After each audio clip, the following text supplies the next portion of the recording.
এখন আমি ডক্টর জাকির নায়েককে মঞ্চে আহ্বান করছি।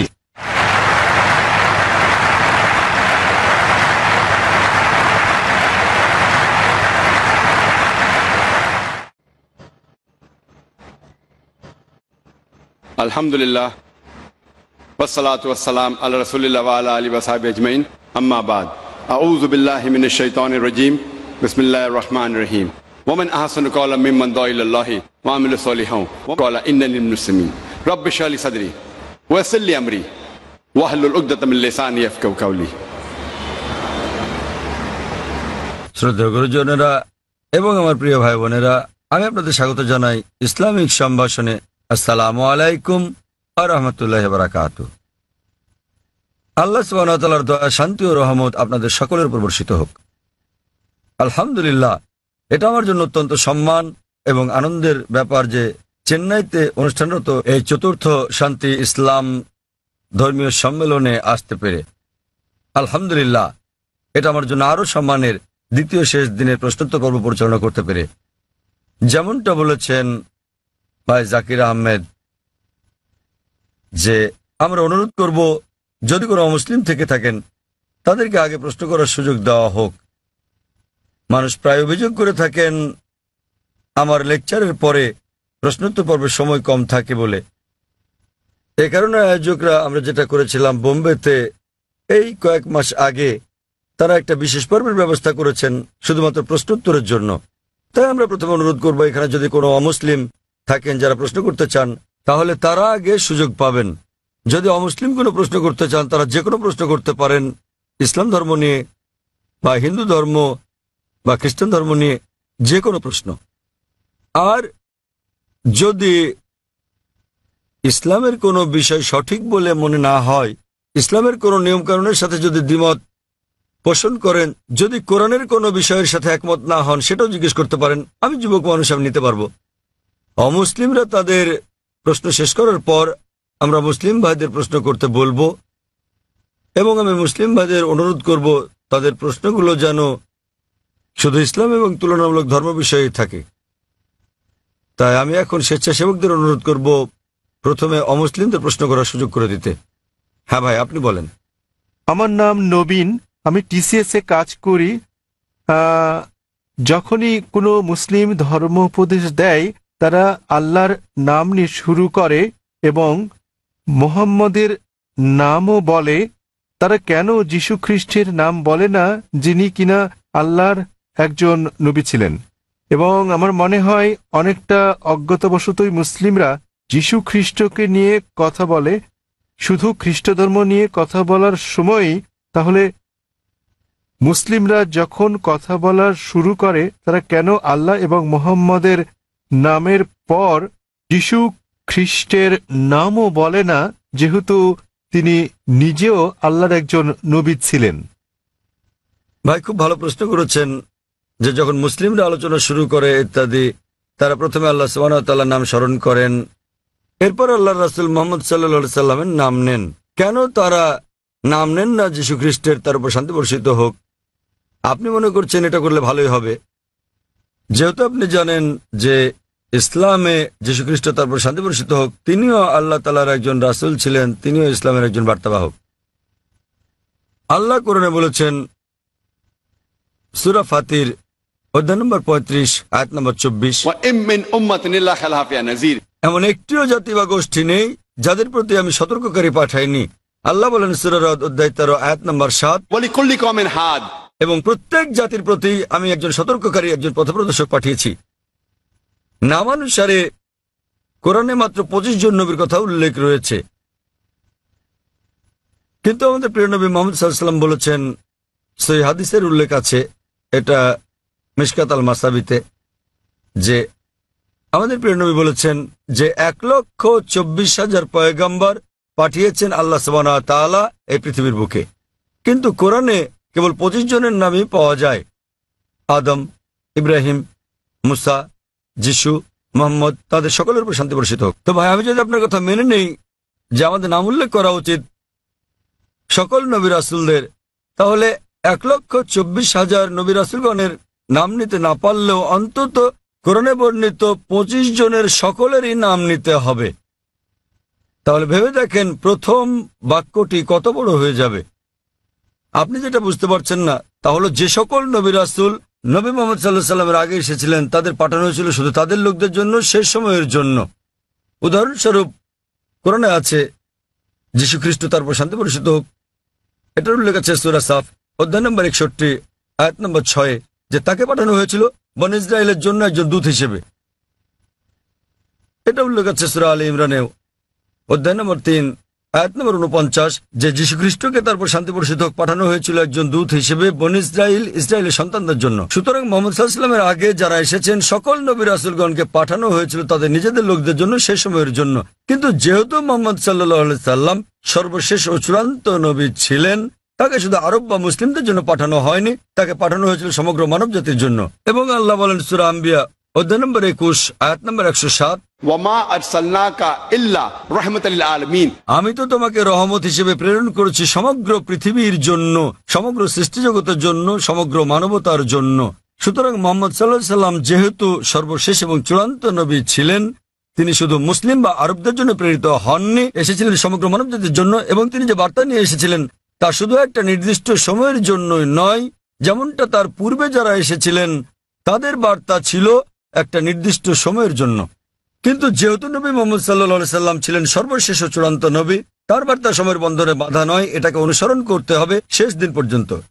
এ কারণে আপনি বর্তমানে যেখানেই থাকুন না কেন, হোক সে ভারত বা যুক্তরাষ্ট্র বা ইংল্যান্ড বা সৌদি আরব, পৃথিবীর যে কোনো প্রান্তে বর্তমানে আমাদের অনুসরণ করতে হবে সর্বশেষ ও চূড়ান্ত নবীকে, এবং তিনি হচ্ছেন নবী মুহাম্মদ সাল্লাল্লাহু আলাইহি সাল্লাম। যদিও ইসলামে সকল নবী রাসূলকেই আমরা সম্মান করি এবং আমরা যীশু খ্রিস্টকেও সম্মান করি, আমরা তাকে ভালোবাসি, তাকে শ্রদ্ধা করি, কিন্তু যীশু খ্রিস্ট তার উপর শান্তি বর্ষিত হোক নিজেই বলেছেন, এটার উল্লেখ আছে গসপেল অফ জন অধ্যায় নম্বর 16 অনুচ্ছেদ নম্বর 12 থেকে 14, আমি তোমাদের অনেক কথা বলতে চাই কিন্তু এখন তোমরা তা সহ্য করতে পারবে না, কারণ যখন সত্যের আত্মা আসবেন তিনি তোমাদের পথ দেখাবেন। তিনি নিজে থেকে কিছু বলবেন না, যা শুনবেন তাই বলবেন, তিনি আমাকে সম্মানিত করবেন। সুতরাং এখানে যীশু খ্রিস্ট তার উপর শান্তি বর্ষিত হোক ভবিষ্যৎবাণী করেছেন সর্বশেষ ও চূড়ান্ত নবী মুহাম্মদ সাল্লাল্লাহু আলাইহি সাল্লামের আগমনের।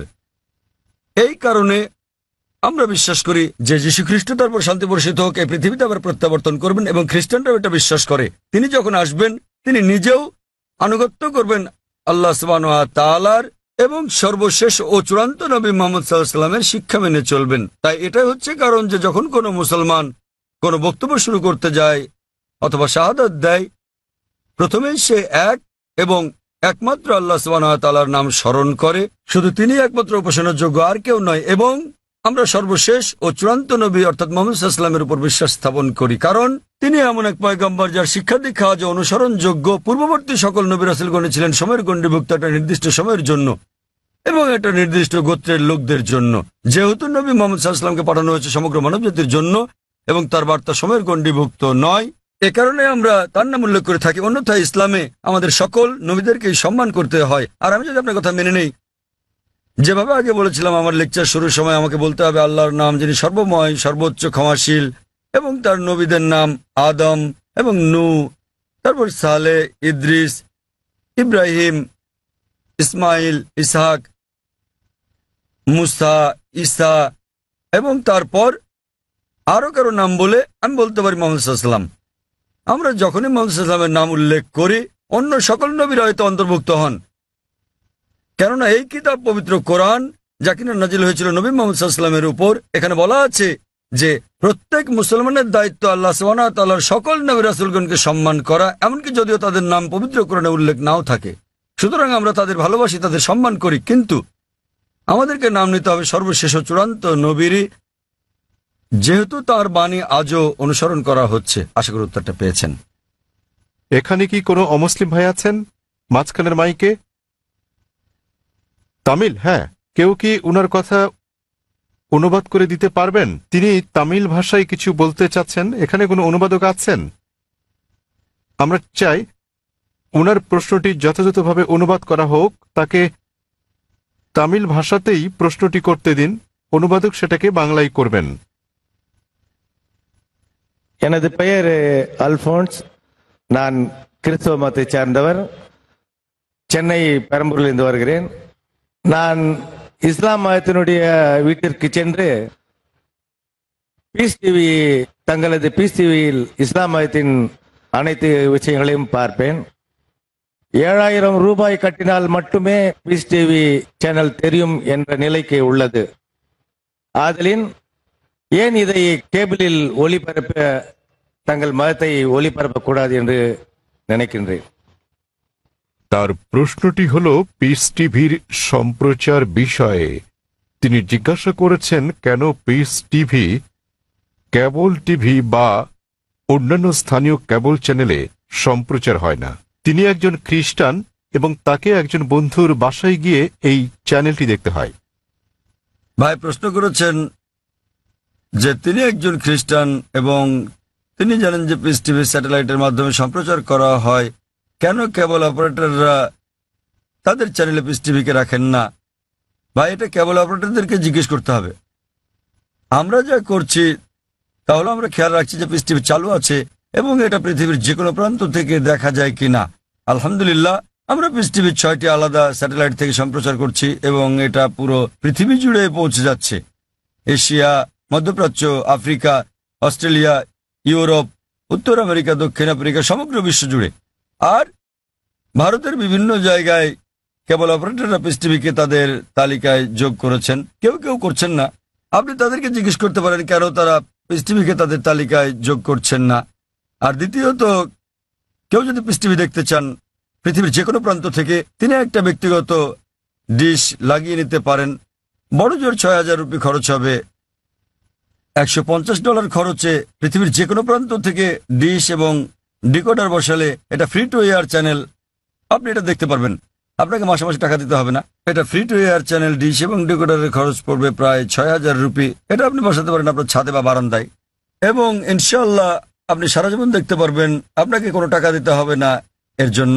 আর আমাদের দুটো চ্যানেল আছে, একটা পিস টিভি ইংলিশ, আরেকটা হলো পিস টিভি উর্দু। তাই একবার ডিশ বসালে ইনশাল্লাহ আপনি দুটো চ্যানেলই দেখতে পারবেন। এবং আপনি যদি এটা আপনার বিল্ডিংয়ে বসান এবং 50টা বাড়িতে এই ডিশ লাইনটা ভাগ করে নেন, বাড়ি প্রতি হয়তো খরচ পড়বে মাত্র কয়েকশো রুপি। সুতরাং যে কেউ দেখতে চাইলে এইভাবে দেখতে পারেন। আর পিস টিভিকে ইন্টারনেটেও আমরা দিয়ে দিয়েছি। স্বাভাবিকভাবে ইন্টারনেটের গুণগত মান স্যাটেলাইটের তুলনায় অনেক নিম্নমানের হবে। আপনি ইন্টারনেটে www.peacetv.org এই সাইটে দেখতে পারবেন। এমনকি মোবাইলেও সম্প্রতি আমরা পিস টিভি মোবাইলও চালু করেছি। আপনার কাছে যে হ্যান্ডসেটই থাকুক না কেন, নোকিয়া অথবা আইফোন, আমরা চেষ্টা করছি বিশ্বের 80% হ্যান্ডসেটের জন্য এটাকে সহজলভ্য করতে। তবে ফোনটা যত উঁচু মানের হবে, যদি আপনি তৃতীয় প্রজন্মের ফোন নিয়ে থাকেন এর মান অনেক উন্নত হবে।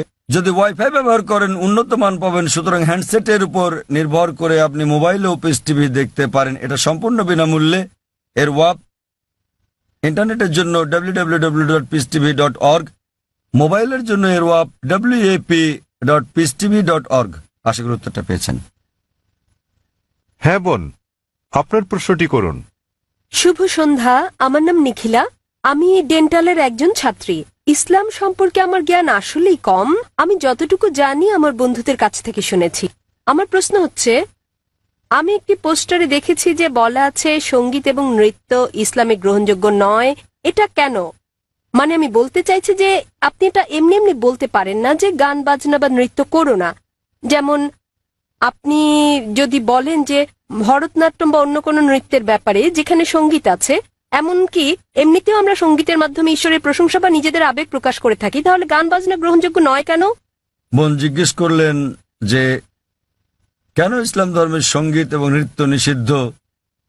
প্রথমে আমি সঙ্গীত নিয়ে বলছি, এরপর নৃত্য। সঙ্গীতের ব্যাপারে বলা যাবে, আমাদের প্রিয় নবী মুহাম্মদ সাল্লাল্লাহু আলাইহি ওয়াসাল্লাম বলেছেন যে সঙ্গীতের বাদ্যযন্ত্র সাধারণ নিয়মে সবই নিষিদ্ধ, তবে তিনি যেটার অনুমতি দিয়েছিলেন সেটা দাফ, একপাশে খোলা ড্রাম যাকে বলা হয় ডাফ বা ডাফলি। বাকি সবগুলোই নবী নিষিদ্ধ করেছেন, কারণ আপনি যদি ভেবে দেখেন এটা আপনাকে দূরে নিয়ে যায় আল্লাহ সুবহানাহু ওয়া তাআলার জিকির থেকে, সর্বশক্তিমানকে স্মরণ করা থেকে। এ কারণে যখন আমরা এরকম গান শুনি, যেমন ধরেন সিনেমার গান হোক, সেটা হিন্দি, মালায়ালাম, তামিল বা অন্য কিছু, আপনি দেখবেন যে এই হিন্দি সিনেমার গানগুলোর বেশিরভাগ কথায় একেবারে বাস্তবতা বহির্ভূত। আপনি জানেন যে নায়ক নায়িকাকে বলছে, मैं तुम्हारे लिए चांद तोड़ के लेके आऊंगा, मैं तुम्हारे लिए सितारे तोड़ के लेके आऊंगा। আমি তোমার জন্য চাঁদ নিয়ে আসবো, আমি তোমার জন্য তারা নিয়ে আসবো। আমরা জানি এটা সম্ভব না, কোনো মানুষ তার প্রেমিকার জন্য চাঁদ তারা নিয়ে আসতে পারে না। তবুও আমরা বলে থাকি পরিস্থিতি বা আবেগ ইত্যাদির কারণে। তো এই কারণে সাধারণ অনুশাসন হচ্ছে যে সঙ্গীত একজন মানুষকে আল্লাহ সুবহানাহু ওয়া তাআলার কাছ থেকে দূরে নিয়ে যায়। এ কারণে আমাদের প্রিয় নবী বাদ্যযন্ত্রকে নিষিদ্ধ করেছেন দাফ ছাড়া, অথবা সাধারণভাবে কণ্ঠস্বর। উদাহরণস্বরূপ যদি কেউ কোরআন আবৃত্তি করে তার কণ্ঠ সুন্দর, সেটা ঠিক আছে, কারণ এটা একজন মানুষকে আল্লাহ সুবহানাহু ওয়া তাআলার দিকে নিয়ে আসে। নেপথ্য বাদ্যযন্ত্রের আওয়াজ থাকলে যদি এটা একটা বিশেষ আবেগের সৃষ্টি করে, তাহলে গান গাওয়ার ক্ষেত্রে এটা হচ্ছে মুবাহ, ঐচ্ছিক, যতক্ষণ পর্যন্ত গানের কথাগুলো নিয়ে যাচ্ছে আল্লাহ সুবহানাহু ওয়া তাআলার দিকে। যদি গানের কথাগুলো আপনাকে আল্লাহর কাছ থেকে দূরে সরিয়ে নিয়ে যায়, তাহলে সে ধরনের গানও নিষিদ্ধ। এবার আসি দ্বিতীয় ভাগে, নৃত্য করা কেন নিষিদ্ধ। কোরআনে এমন কোনো আয়াত নেই, অথবা আমার জানা মতো কোনো হাদিস নেই যেখানে বলা আছে যে নৃত্য করা হচ্ছে হারাম। কিন্তু সাধারণভাবে যেহেতু মানুষ নাচে অন্য মানুষদের দেখানোর জন্য, আপনারা জানেন যে মঞ্চে নৃত্য পরিবেশন করা হয়, যেমন ভরতনাট্যম। আপনি মঞ্চে ভরতনাট্যম করছেন আর হাজার হাজার লোক আপনাকে দেখছে। সাধারণভাবে যদি হিজাবের দিক থেকে বলি, আমরা চাইবো না যে উন্মুক্ত হোক আমাদের মহিলারা, আমাদের মায়েরা, আমাদের বোনেরা, আমাদের কন্যারা মঞ্চে উঠুক আর হাজার হাজার লোক তাদের দেখুক। তো যে কোনো পেশা যেখানে শরীরকে প্রদর্শন করা হয়ে থাকে মানুষকে বিনোদন দেওয়ার জন্য, সেটা নিষিদ্ধ। এই কারণেই মানুষজনের সামনে নাচা অথবা নাচ করা কোনো পার্টিতে যেখানে বিপরীত লিঙ্গের মানুষেরা থাকে, বেশিরভাগ ক্ষেত্রে নাচের নিয়মগুলো এগুলো ইসলামী শরিয়ার বিরুদ্ধে যায়। যখন আপনি নাচেন বেশিরভাগই জোড়া বেঁধে, ছেলে এবং মেয়ে, আর তাদের মধ্যে বেশিরভাগই গার্লফ্রেন্ড বয়ফ্রেন্ড, এবং তারা অন্য মানুষদের সামনে নাচে। সুতরাং যেহেতু এটা ইসলামী হিজাবের নিয়মের পরিপন্থী, এ কারণেই বলা হয় এটা নিষিদ্ধ, কারণ এটা হিজাবের নিয়মের বিপরীত। তাই বুঝতে হবে যে যখন নাচ করছেন, আপনি মানুষজনের সামনে নাচ করছেন, পার্টিতে যাচ্ছেন, আবার ঘুরে বেড়াচ্ছেন, আর না হলে শুধু স্বামী স্ত্রী মিলে যেভাবে খুশি সময় কাটাতে পারেন যতক্ষণ এটা শরিয়ার বিরুদ্ধে না যাচ্ছে। বদ্ধ ঘরের ভেতরে স্বামী স্ত্রী মিলে যা খুশি করতে পারেন, যদি এটা কোরআন ও হাদিসের নিয়মকানুনের বাইরে না যায়, কোনো সমস্যা নেই। কিন্তু যেহেতু বেশিরভাগ সময় নাচ শরীরকে প্রদর্শন করে থাকে, এতে গান থাকে, নাচ থাকে, আপনি মঞ্চে উঠছেন আর লোকেরা আপনাকে দেখছে, তাই এটা শরিয়ার হিজাবের নিয়মের বিরুদ্ধে। এ বিষয়ে আমার ভিডিও ক্যাসেট দেখেন, ইসলামে নারীর অধিকার আধুনিক না সেকেলে, সেখানে বিস্তারিত আছে কেন আমরা মুসলিমরা নারীদের নিরাপত্তা দেই, ভালোবাসি, তাদেরকে কি চোখে দেখি। যেহেতু আমরা নারীদের ভালোবাসি, আমরা তাদের নিরাপত্তা দেই এবং আমরা তাদের প্রদর্শন করতে চাই না। এই কারণেই যে সমস্ত পেশায় প্রকাশ্যে গান গাওয়া বা নাচ করা অথবা মডেলিং এর ব্যাপার আছে, সেগুলো নারীর জন্য নিষিদ্ধ। আশা করি উত্তরটা পেয়েছেন। যদি কোনো অমুসলিম থাকেন, জাকির ভাই যেটা বলেছেন, যদি কোনো অমুসলিম কোনো প্রশ্ন করতে চান, নির্দ্বিধায় করতে পারেন। আপনার যে কোনো প্রশ্ন ইসলাম নিয়ে অথবা অন্য কোনো ধর্ম নিয়ে, ইসলাম এবং তুলনামূলক ধর্ম নিয়ে যে কোনো প্রশ্ন অথবা ইসলামের কোনো বিষয় যদি আপনার কাছে সঠিক মনে না হয়, এটাই সুযোগ। আপনি যে কোনো প্রশ্ন করতে পারেন। জনমানুষের সামনে এভাবে খোলামেলা প্রশ্ন করার সুযোগ সত্যি দুর্লভ। একজন অমুসলিম ভাই আছেন।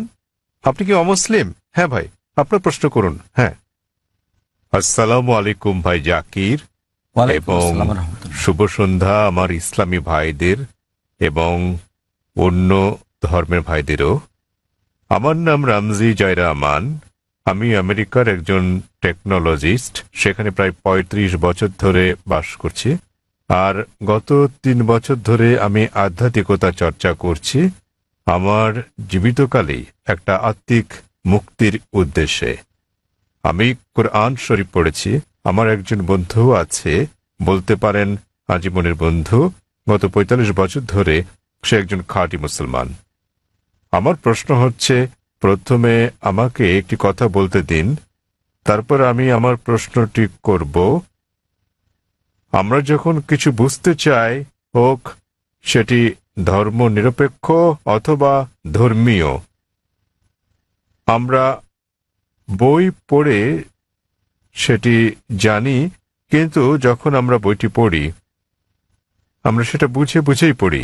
তাই যদি হয় তাহলে কেন প্রায় 1 ঘন্টা ধরে আপনার ছেলে বক্তৃতা করেছিল কোরআন বুঝে পড়ার বিষয়ে, বিশেষত সৌদি আরবের ভাষা আরবি ভাষার বিষয়ে? কেননা আমি যা অনুভব করি এবং চর্চা করি যে কোরআন ভাষার অনেক ঊর্ধ্বে, তো প্রত্যেক মুসলমানের আরবি ভাষা শিখতে হবে। বিষয়টা আমার কাছে কিছুটা জোর জবরদস্তিমূলক মনে হয়েছে। কোরআন কি তাই বলে? ভাই একটা ভালো প্রশ্ন করেছেন।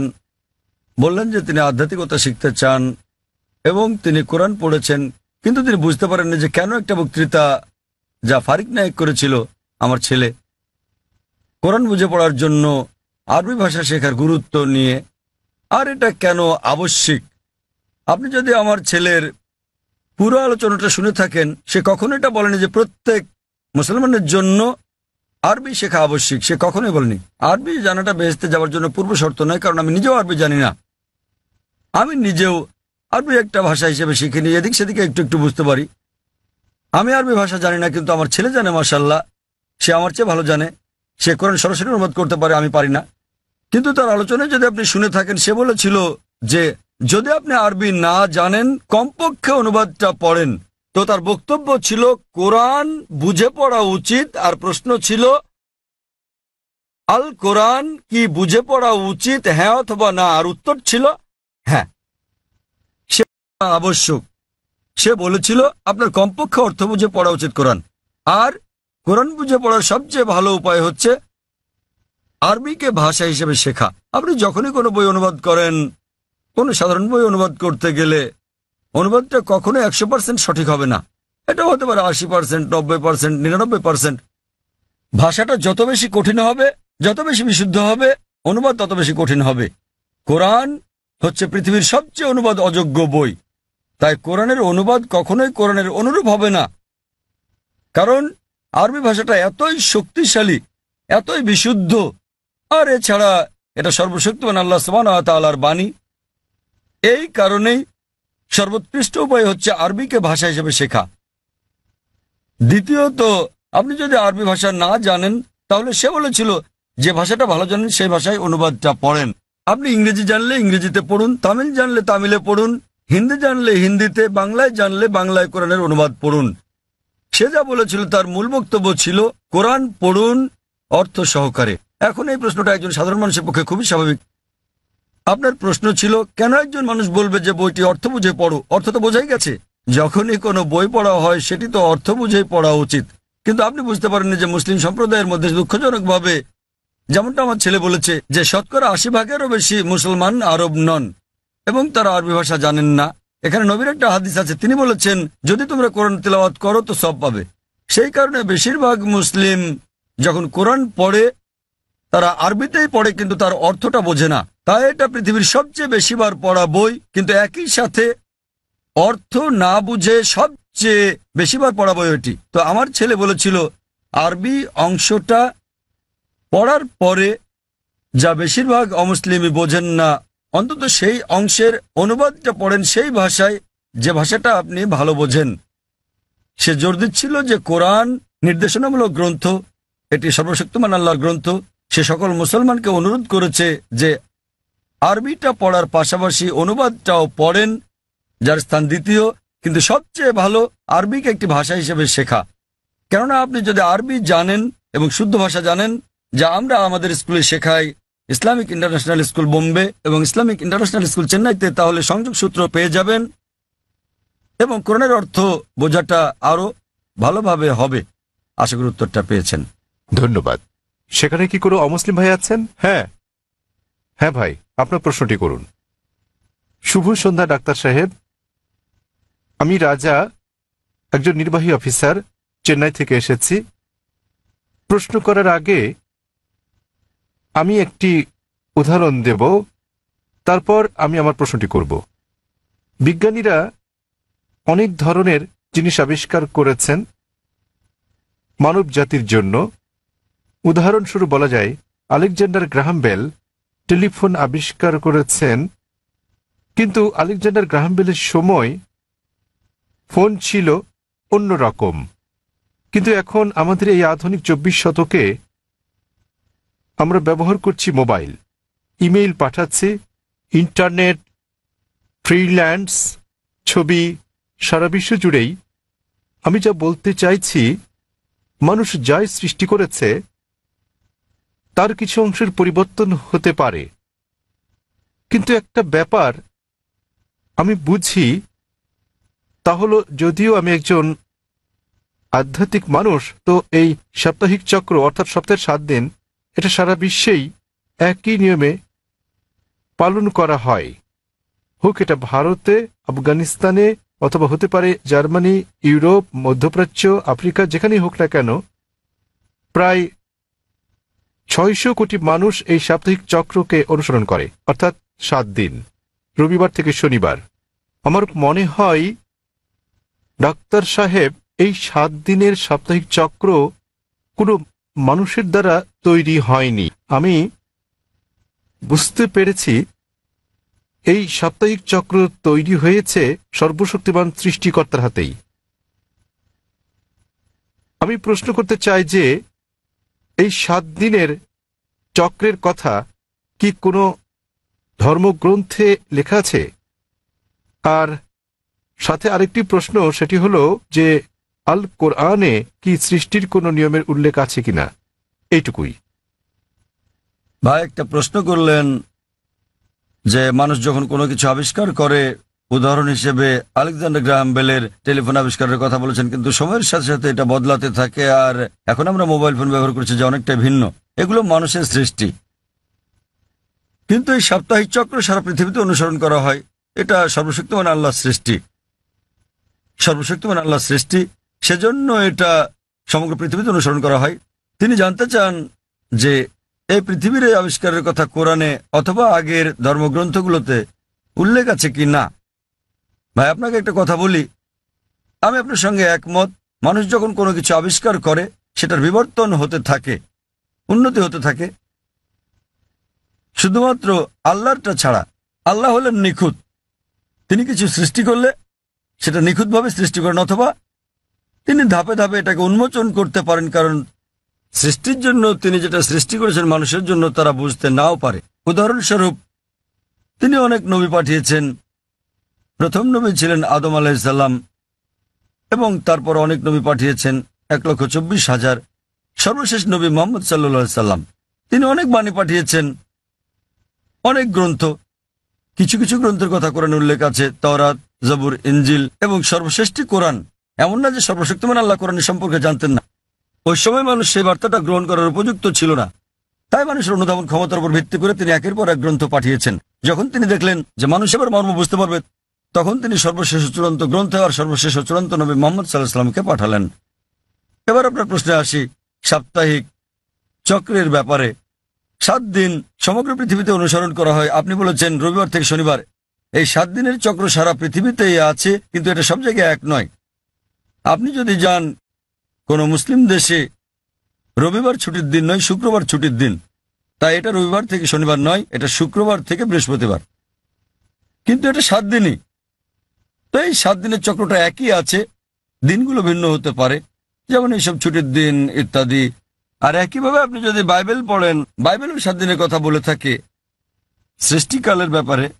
এমনকি ইহুদি ধর্মগ্রন্থ এই কথা বলা আছে, পবিত্র কোরআনে ওই কথা আছে, হাদিসে ওই কথা বলে থাকে। কোরআনে বলা আছে অনেক জায়গায় যে সর্বশক্তিমান আল্লাহ পৃথিবী তৈরি করেছেন 6 দিনে, 6টি পর্যায়ে। এ ব্যাপারে পবিত্র কোরআন এবং অন্যান্য ধর্মগ্রন্থ প্রায় একই কথা বলা আছে, কিন্তু ভালোভাবে দেখলে অনেক পার্থক্য আছে। কোরআন যেভাবে বলেছে তা অনেক বেশি বিজ্ঞানসম্মত, অন্যান্য ধর্মগ্রন্থের কথা অতটা বিজ্ঞানসম্মত নাও হতে পারে। উদাহরণস্বরূপ বাইবেলে এই ব্রহ্মাণ্ডের সৃষ্টি বিষয়ে বলা আছে, সেখানে বলা আছে সর্বশক্তিমান ঈশ্বর 6 দিনে পৃথিবী তৈরি করলেন এবং 7ম দিনে বিশ্রাম নিলেন। এর মানে ঈশ্বরেরও বিশ্রামের প্রয়োজন হয়। কোরআনও বলে যে সর্বশক্তিমান আল্লাহ 6 দিনে পৃথিবী তৈরি করলেন, কিন্তু এটা বলেন যে 7ম দিনে বিশ্রাম নিয়েছেন। কেন? কারণ পবিত্র কোরআনে আছে সূরা বাকারা অধ্যায় নম্বর 2 আয়াত নম্বর 255, এটা আয়াতুল কুরসি। আল্লাহু লা ইলাহা হাইয়ুল কাইয়ুম লা তাখুযু সিনাতুন ওয়া লা নাওম লাহু মা ফিস সামাওয়াতি ওয়া মা ফিল আরদ। যে তিনি চিরকালীন, তিনি সর্বশক্তিমান, তিনি একক, কোন তন্দ্রা তাকে স্পর্শ করে না, তার বিশ্রামেরও দরকার নেই। সর্বশক্তিমান আল্লাহর কোনো ঘুমের প্রয়োজন নেই, তার বিশ্রামেরও প্রয়োজন নেই। তাহলে তার বিশ্রামের প্রশ্নটা আসে কি করে? তাই অনেক কিছুতে মিল পাওয়া যাবে, কিন্তু সব নয়। কেউ যদি বলে যে ঈশ্বরের বিশ্রাম প্রয়োজন, যেমন আমি বা আপনি আমাদের মানুষের বিশ্রাম প্রয়োজন, সর্বশক্তিমানের কোনো বিশ্রাম প্রয়োজন নেই, তো এখানে পার্থক্যটা। বাইবেলে যা বলা আছে তা হলো 24 ঘন্টা করে 6টি পর্যায়, 24 ঘন্টার 6টি সময়। আমরা বিজ্ঞানীরা বলে থাকি যে 24 ঘন্টার 6টি দিনে এই পৃথিবী তৈরি করা সম্ভব নয়। তো বিজ্ঞানীরা বাইবেলের ওল্ড টেস্টামেন্টের এই বর্ণনার সাথে দ্বিমত পোষণ করেন। আর কোরআনের কথায় আসি, কোরআন কখনোই বলেনি যে সর্বশক্তিমান আল্লাহ 24 ঘন্টার 6 দিনে এটা তৈরি করেছেন। আরবি শব্দ ইয়াম, বহুবচনে আয়াম, যা কোরআন উল্লেখ আছে, এর দুটো মানে আছে। ইয়মের একটা মানে হলো সাধারণ 24 ঘন্টার একদিন বলতে যা আমরা বুঝি, আরেকটা মানে হচ্ছে পর্যায়। এটা যে কোনো দৈর্ঘ্যের হতে পারে, যেমন একটা যুগ। আর বিজ্ঞানীদের এটা মেনে নিতে কোনো সমস্যা নেই যে ব্রহ্মাণ্ড 6টি যুগে তৈরি হয়েছে, 6টি দীর্ঘ সময়ে, হতে পারে লক্ষ লক্ষ বছর ধরে, তাতে কোনো অসুবিধা নেই। এখানে পার্থক্যটা। জগতের সৃষ্টির রহস্যের ব্যাপারে কোরআনে শত শত আয়াত আছে এই জগতের সৃষ্টি রহস্য নিয়ে। আমি এটার উপর একটা লেকচার দিতে পারি, কিন্তু এখানে সময় নেই। আমি শুধু কয়েকটা উদাহরণ দেব। কোরআন পৃথিবীর সৃষ্টি রহস্য নিয়ে কি বলে তাই নিয়ে সেখানে অনেক কথাই বলা আছে, কিন্তু কোরআনে যা বলা আছে এর অধিকাংশই কোরআন নাজিলের সময় আমরা জানতাম না। কোরআন যখন 1400 বছর আগে নাজিল হয়েছিল, এসব কথা অজানা ছিল। উদাহরণস্বরূপ, আজ একজন বিজ্ঞানীকে জিজ্ঞেস করলে তিনি উত্তর দেবেন। আমরা যদি বলি যে কিভাবে পৃথিবীর সৃষ্টি হলো, তাহলে তিনি বলবেন যে প্রথমে এখানে ছিল একটি নীহারিকা, তারপর একটা গৌণ বিচ্ছেদ ঘটল, বিগ ব্যাং, যা থেকে জন্ম নিল ছায়াপথ, তারকামণ্ডলী, গ্রহসমূহ, সূর্য, এমনকি পৃথিবী যেখানে আমরা বাস করি। এটা কয়েকজন বিজ্ঞানী আবিষ্কার করেছিলেন প্রায় 35-40 বছর আগে। আর এটাকে বলা হয়ে থাকে বিগ ব্যাং, যেটা 40 বছর আগে আবিষ্কৃত হয়েছে। আর যেটাকে আজকে বিজ্ঞানীরা বলছেন বিগ ব্যাং, এটা কোরআনে বলা হয়েছে 1400 বছর আগে। সূরা আম্বিয়া অধ্যায় নম্বর 21 আয়াত নম্বর 30 বলা হয়েছে যে আওয়ালাম ইয়ারাল্লাযিনা কাফারু, অবিশ্বাসীরা কি দেখে না আন্নাস সামাওয়াতি ওয়াল আরদা কানাত রাতকান ফাতাকনাহুমা, যে আকাশমণ্ডলী ও পৃথিবী একত্রিত ছিল, অতঃপর আমি পৃথক করে দিলাম। এখানে কোরআন এই ব্রহ্মাণ্ডের সৃষ্টি বিষয়ে সংক্ষেপে বলে দিচ্ছে যে আকাশমণ্ডলী ও পৃথিবী একত্রিত যুক্ত ছিল, এরপর আমি তাদের পৃথক করে দিলাম। আজকের বিজ্ঞানীরা সৃষ্টির রহস্য নিয়ে যা বলছেন তার নাম দিয়েছেন বিগ ব্যাং। এটা কোরআনে 1400 বছর আগে বলা হয়েছে। আমরা আগে মনে করতাম যে এই যে আমরা পৃথিবীতে আছি এটা সমতল। মাত্র কয়েকশো বছর আগে আমরা জানতে পারলাম, যখন স্যার ফ্রান্সিস ড্রেক 1557 সালে পৃথিবীটা নৌপথে ভ্রমণ করলেন, তিনি প্রমাণ করলেন যে পৃথিবী বর্তুলাকার। কোরআন এটা বলেছে 1400 বছর আগে। সূরা নাজিয়াত অধ্যায় নম্বর 79 আয়াত নম্বর 30। ওয়াল আরদা বাদা যালিকা দাহাহা, এবং তারপর আমি পৃথিবীকে তৈরি করলাম ডিম্বাকৃতি। আরবি শব্দ দাহাহা এর একটা মানে হলো প্রসারিত হওয়া, যেভাবে পৃথিবী প্রসারিত হয়েছে। আরেকটা মানে আরবি দুইয়া শব্দ থেকে এসেছে, যার মানে হচ্ছে ডিম। এটা কোনো সাধারণ ডিম নয়, এটা বিশেষভাবে বোঝায় উট পাখির ডিমকে। এবং আমরা জানি পৃথিবী একটা বলের মতো সম্পূর্ণ গোলাকার নয়, এটা দুই প্রান্তে একটু চ্যাপ্টা। এবং আমরা যদি একটা উট পাখির ডিমের আকৃতি চিন্তা করি, সেটাও আসলে বর্তুলাকৃতির। একবার চিন্তা করেন, কোরআন পৃথিবীর বর্তুলাকৃতির কথা বলেছে 1400 বছর আগেই। আগে আমরা মনে করতাম চাঁদের আলো তার নিজস্ব আলো। সম্প্রতি বিজ্ঞান থেকে জানতে পেরেছি 100 বছর বা 200 বছর আগে যে চাঁদের আলো তার নিজের আলো নয়, বরং সেটা প্রতিফলিত আলো। কোরআন এটা বলেছে 1400 বছর আগেই। সূরা ফুরকান অধ্যায় নম্বর 25 আয়াত নম্বর 61 যে সর্বশক্তিমান আল্লাহ আকাশে তৈরি করেছেন নক্ষত্রপুঞ্জ, আর সেখানে জেলে দিয়েছেন একটি প্রদীপ, সূর্য, যা তার নিজের আলোয় জ্বলে, আর চাঁদ জলে প্রতিফলিত বা ধার করা আলোয়। চাঁদের আলোর আরবি শব্দ হচ্ছে মুনির বা নূর, যার মানে হচ্ছে ধার করা বা প্রতিফলিত আলো। কিন্তু সূর্যের আলোর জন্য ব্যবহৃত হচ্ছে ওয়াহাজ, সিরাজ, দিয়া, অর্থাৎ মশাল। গনগনে প্রদীপ, প্রজ্বলিত আলো, যা সূর্যের আলোকেই তার নিজস্ব আলো হিসেবে বোঝাচ্ছে। এখানে অনেক আয়াত আছে কোরআনে যা সৃষ্টিজগৎ বিষয়ে, জ্যোতির্বিদ্যা বিষয়ে বলে। আমি যখন ছিলাম স্কুলে আমি পড়েছিলাম যে সূর্য যদিও ঘুরে, এটা তার নিজের অক্ষে আবর্তন করে না, এটা নিশ্চল। কোরআনের সূরা আম্বিয়াতে বলে, অধ্যায় নম্বর 21 আয়াত নম্বর 33, হুয়াল্লাযী খালাকাল লাইলা ওয়ান নাহারা আল্লাহ সৃষ্টি করেছেন দিন ও রাত, ওয়াশ শামসা ওয়াল কামার সূর্য এবং চন্দ্র, কুল্লুন ফি ফালাকি ইয়াসবাহুন। প্রত্যেকে তার নিজ কক্ষপথে বিচরণ করছে। কোরআন বলছে সূর্য এবং চন্দ্র আবর্তন করা ছাড়াও তাদের নিজস্ব অক্ষের উপর ঘুরছে। আর আজ বিজ্ঞানের এত উন্নতির পরে আমরা জানি যে আমরা একটা টেবিলের উপর যদি সূর্যের ছায়া দেখি তাহলে আমরা দেখতে পাবো যে সূর্যের গায়ে কালো দাগ রয়েছে, এবং এই কালো দাগগুলো প্রায় 25 দিনে একবার সম্পূর্ণ আবর্তন করে, যা দিয়ে বোঝায় সূর্য প্রায় 25 দিনে একবার আবর্তন করে। আর এভাবেই কোরআন বলে আকাশের কথা যে এটা একটা ছাদের মতো। সূরা আম্বিয়া অধ্যায় নম্বর 21 আয়াত নম্বর 32। কোরআন পদার্থের প্রথম অবস্থার কথা বলে প্লাজমা। কোরআন বলে সূরা জারিয়াতে অধ্যায় নম্বর 51 আয়াত নম্বর 47 যে আমি এই বিশাল আকাশকে নির্মাণ করেছি, ক্রমবর্ধনশীল বিশ্ব যা আমরা সম্প্রতি জেনেছি। এভাবেই কোরআনের অনেক জায়গায় সৃষ্টি রহস্যের কথা বলা হয়েছে। কিন্তু লক্ষ্য করার মতো বিষয় হলো অন্যান্য ধর্মগ্রন্থের মতো অন্যান্য ধর্মগ্রন্থ যেমন বেদ, বাইবেল, সেগুলোও বলে থাকে সৃষ্টি রহস্যের বিষয়ে। সৃষ্টির বিষয়ে তাদের অনেক বক্তব্যই বিজ্ঞানের সাথে মিলে যায়, কিন্তু অনেক বক্তব্যই আবার বৈজ্ঞানিক প্রমাণের বিপরীতে অবস্থান করে। কিন্তু কোরআনের ব্যাপারে বলা যায় কোরআনে 6000-এরও বেশি আয়াত আছে, যার মধ্যে 1000-এর বেশি বিজ্ঞান নিয়ে কথা বলে, এবং পবিত্র কোরআনে এমন একটা আয়াত নেই যা প্রতিষ্ঠিত বিজ্ঞানের বিরুদ্ধে যায়। কোরআনের সাথে অন্যান্য ধর্মগ্রন্থের পার্থক্য হচ্ছে কোরআনের কোনো আয়াতই বিজ্ঞানের প্রমাণিত সূত্রের বিপক্ষে যায় না। এটা কোনো তত্ত্বের বিপক্ষে যেতে পারে, কারণ তত্ত্ব বদলে যায়, কিন্তু একটি আয়াত প্রতিষ্ঠিত বিজ্ঞানের বিপক্ষে যায় না। এই কারণেই কোরআন একটি অনন্য গ্রন্থ, আর বলা যায় এটি সর্বশক্তিমান আল্লাহর একমাত্র আসমানি কিতাব, একমাত্র ধর্মগ্রন্থ